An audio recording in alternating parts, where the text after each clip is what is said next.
Hello, badass listeners. I'm back from vacation, officially. I actually extended my vacation a bit, a few days, and then the day that I was supposed to leave the extended part, we got a very severe weather update. So I immediately changed my flight to the following day. Got home late last night, and I am back in the saddle. If you listened to last week's episode that I recorded right before I left for vacation, you know that my nervous system was completely fried. I was battling with my Roomba, and I desperately needed a break. Well, the good news is that the vacation was exactly what I needed. I went to the beautiful beaches of Cape May Point in New Jersey, and I swam in the Atlantic Ocean, and I got some sun, which I live in the Pacific Northwest. Doesn't always happen, even in the summertime. As I slowly ease back into reality and the recording studio, I realized that so many of us are craving a mid-year breather right now. There's still a lot of shenanigans going on. I think we all need a break. So summer is the perfect time to take that break, and it's also the perfect time to pause and pivot. Do some reflection, get a good beach read, and sit in a lawn chair near the ocean if you have the option to do that. Because of all of this, and because we have so many new listeners who haven't heard my summer reset series that I did last summer, I decided to reach into the vault and bring back one of my absolute favorite, most impactful series called the Midlife Reclamation Summer Reset. So over the next 5 weeks, we are going to reset, reclaim, and remember who the hell we really are, or figure out who we really want to be. So this is the time to do it. Let's kick off with episode 1. Midlife isn't a crisis, it's a calling. Enjoy the reboot, and let's get into it right now. You hear people say, well, you should have it all figured out by now. I'm still saying, I don't know what I want to be when I grow up. So there you have it. And here's the other thing. I hope I never grow up, right? It's okay to be messy in the middle and in the beginning and in the end and all of that stuff. So give yourself some grace and give yourself permission to be a little messy. It's okay. You're listening to Midlife Strategies for Badass Women, the no BS podcast for women over 40 who are sick of playing by someone else's rules. I'm your host, Sue Willoughby, badass midlife strategist, truth teller, and professional fire starter for midlife reinvention. Around here, we don't do fluff. We do real talk, bold strategies, and badass breakthroughs. Because midlife isn't a crisis, it's your damn power move. If you're all in, unapologetic, and ready to reinvent, let's get started. Hello, my beautiful badasses. It is me, Sue Willoughby. I am the head badass midlife strategist here at Midlife Strategies for Badass Women. And I am so excited to be here because we're going to do a little summer mini series about reclaiming your midlife. And I think that that's important. Now, summertime is kind of an interesting time of year.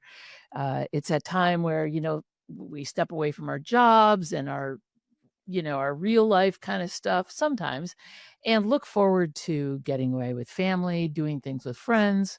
The days are longer, the weather is warmer, and we kind of just don't feel like doing much of anything. And I don't know, maybe I'm just speaking for myself, but I can remember when I was a kid and, despite the fact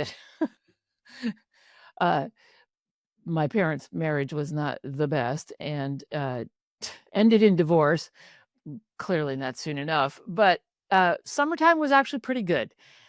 We had a boat or we'd go camping. Now, at the time, there was a certain point in my life where I didn't love camping so much, but I did love the boat. Now, it wasn't a big boat, wasn't a fancy boat, but we could ski behind it. And I loved water skiing. So when I was a kid, I would beg to go water skiing. And I grew up in upstate New York. So we would take the boat, we'd haul the boat to Cayuga Lake, which was a huge lake.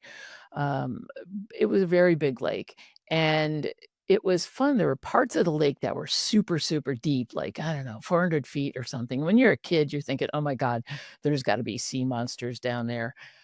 And, I would stay up on those water skis all day long if my dad would let me. And, he'd get sick of it after a while.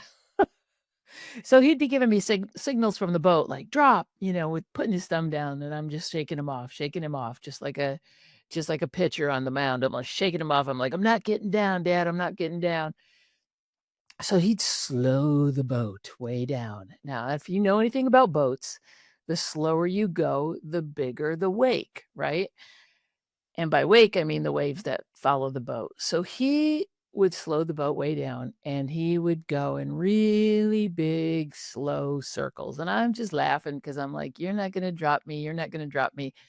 And then when he got all these big, choppy waves going, he would hit it full throttle. And of course, I would do a face plant. I know that doesn't sound like fun, but at the time it was a blast. So anyway, I think about summer and I think about the fun times that I had, and this summer I decided to do something kind of fun. I got a puppy. Now, I already have 2 adult dogs, and the integration of a cute, jumpy little puppy was not exactly their idea of a good time. So, we're going through some growing pains, but the thing is, having that puppy energy around really it's hard to be in a bad mood. I mean, really. They're cute, they're just floppy, they're happy, they just wanna make everybody happy, they wanna be everybody's friend. He's adorable, and his name is Otis. Um, I've been thinking about putting him on the campaign trail, Otis for POTUS 2028. I think that's a pretty good campaign slogan. Anyway, that's my fun thing for the summer, getting out of my comfort zone a little bit. You get in the routine. I got the 2 dogs, they're all trained up, well, as much as they possibly can be, and now I throw a puppy into the mix. So sometimes all I'm saying is you just gotta throw a puppy into the mix. So for the summer, I wanted to do a little mini, solo series of reclaiming your midlife. So we're gonna throw a puppy into the mix. And I want you to have this time this summer to not only enjoy yourself, do some things that you've been wanting to do, but also do a little bit of a reset. Take this time to reset. And we're going to go every week. We're going to go through a different stage. And I hope you find this helpful. I'm going to kick off this first episode after my little summer story, talking about why I started this podcast. I started this podcast and I did the rebranding as of July 1st, and to kind of address some of the struggles that women go through in midlife. And I invite guests on my show that have been through various transitions, transformations, and come out on the other side to kick midlife in the ass. How's that? So, this is for women who are over 40 and that you're craving truth and you're craving growth and you're craving freedom. So, all of these things come into play. And, as always, I'm going to throw a little bit of horse wisdom in there, some mindset shifts, and real talk about being messy and wild and unfiltered and all of that stuff that I am in real life. So let's talk about it a little bit. What are some midlife myths that we can bust? So one of them is, you hear people say, well, it's all downhill from here. You know what? Here's the deal. You're not out of time, but what you are out of is excuses. Time is going to pass. And the more that you say, well, I'm too old, I don't, I'm going to wait for this to happen or that to happen or wait till I retire or whatever, Shit's gonna happen. Time is gonna go by, and you just need to move on and understand that there are no more excuses. It's time to drop all of those excuses. The next thing is, you hear people say, "Well, you should have it all figured out by now." I'm still saying, I don't know what I wanna be when I grow up. So, there you have it. And here's the other thing, I hope I never grow up, right? It's okay to be messy in the middle and in the beginning and in the end and all of that stuff. So give yourself some grace and give yourself permission to be a little messy. It's okay. Also, reinvention is selfish. Hardly. I call bullshit on that in a big way. The truth is that prioritizing joy and reinventing yourself or doing the things that you want is a radical act of self-respect. Okay? It's not selfish. It's selfless. So, how do you make a midlife shift? And how can you start to rewrite those scripts and reframe your identity, your sense of self? It's not easy, but if we do it one step at a time and ease into it, you'll be a lot better off. So I want you to think about what it is that talking about you, not talking about everybody else in your life, what is it that you really want? When you think about something, what is your passion? What is your purpose? And most of you are probably shaking your head going, I don't have the first fucking clue. I lost my passion and I lost my purpose a long time ago. So what can you do to reclaim that? To rescript, to do whatever. Well, I'll tell you for myself, when I think about midlife, I can get depressed and I can think, oh my God, I only have X number of years on the planet and I really shouldn't do risky things, but it doesn't stop me. I still do them. And I think if you live in fear, then it will stop you from doing new things and from making big and or even little changes in your life. So I challenge you to think about what really lights you up. And if you don't know, then I recommend that you take some time to just be quiet. Now, the problem with being quiet is that things get really noisy. Things start to bubble up from inside and it starts to get loud. But when I say get quiet, try and tune out all of the external noise, whether it's friends, family, job, politics, social media, whatever, and get quiet and create a container where you can sit with yourself. Now, it's not going to be easy at first, but keep your journal handy so that when things do bubble up, you can write them down.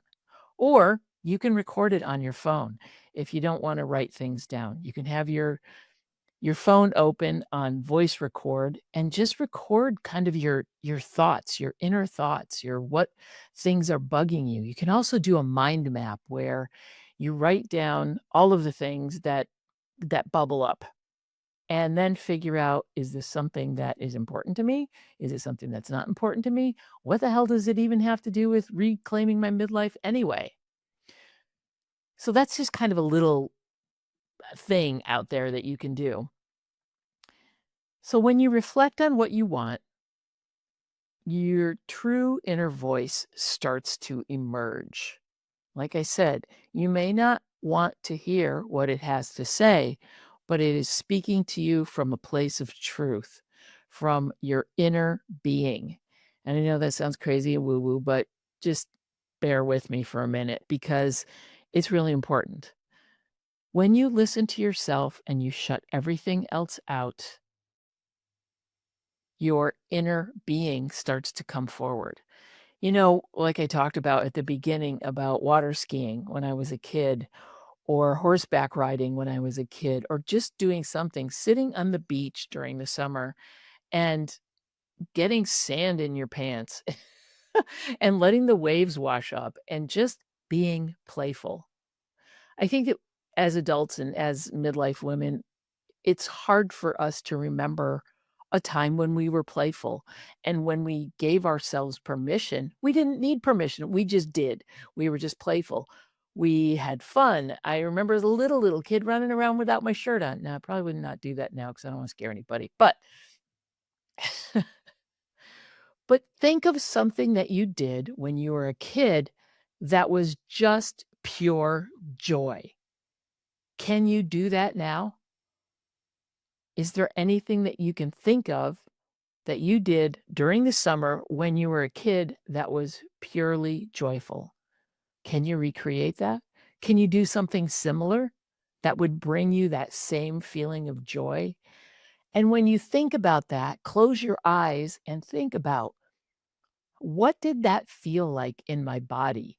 Picture yourself on the behind the boat, on the water skis, or whatever it is that brought you joy as a kid, and just sailing along on the water like it was just like nothing in the world could stop you and make you feel bad at that time. What did that feel like in your body? I can think about it now, and I'm getting really, like, exhilarated. I think about, the first time I got up on water skis. I think about the first time I jumped the wake and was out there sailing along almost parallel to the boat at, like, 20 miles an hour or however fast we were going. Maybe it was faster, I don't know, but it felt like I was invincible. I was unstoppable. It was so freeing, and now as I'm talking about it and I'm thinking about it, I just feel energized. What brings you that kind of joy and that kind of energy? Is there anything in your life currently that does? Is there anything in your life that you would want to bring in to bring you that kind of exhilaration and that kind of joy? Think about it. Like I said, close your eyes, get quiet, let your mind go crazy, and think about what you did when you were a kid. Like I said, my example is the water skiing. I used to love that. I haven't done it in years and years and years. But okay, here's your challenge for the week. I want you to write down 3 things that you have put on the back burner, things that used to light you up, make you feel alive, or other things that you may not have tried yet that you keep putting off till someday. Well, guess what? Someday is here. I want you to pick one of those things, okay? If you're feeling ambitious and you want an extra gold star to put on the refrigerator, okay, you can write more than one, or you can pick more than one, but I want you to just pick one, because what happens is when we start to think about the possibilities and the potential, all of a sudden the doubt monster creeps in and it climbs up on our shoulder and it says, "Oh no, you can't do that. It's too big. It's too scary. It's too whatever." Take your pen and flick that thing right off your shoulder. So write down those 3 things. Be just like in your core, these are the 3 things that are gonna light you up or that you've been putting on the back burner. Pick one, just one, and take or think of one tiny micro action that you can do to take one step closer to doing that thing. Okay? I'm not even saying if you wanna whatever the one thing is that you picked, if you wanna go full force and just go out there and do it, then do it, please. I highly encourage that. But if you are nervous and afraid that people are gonna think you're crazy or whatever else is stopping you, then just pick a tiny little micro action that will put you in that direction. The closer you get by taking one baby step after another, then before you know it, you're gonna be doing that one thing that you picked, okay? Write down 3 things that light you up or that you've been putting on the back burner. Pick one thing and then choose a micro action that will get you closer to that. All right. I want to hear all about it. I want to hear either what your 3 things are, but I really want to hear what the one thing is that you've chosen and what your micro action was. So you can tag me, right? Put it on Instagram and use the hashtag Midlife Reclaimed, right? Hashtag Midlife Reclaimed and tag me on Instagram at Sue_Willoughby. Okay. If you don't follow me and then tag me. Okay. I want to know what you are working on. All right. Get out there, put on your skis, get behind the boat, and go for it. All right. Well, that's a wrap for episode 1 of the 5 summer series episodes for Midlife Strategies for Badass Women. I'm Sue Willoughby, your head badass midlife strategist. And don't forget, midlife isn't your breakdown, it's your breakthrough. And let's fucking go.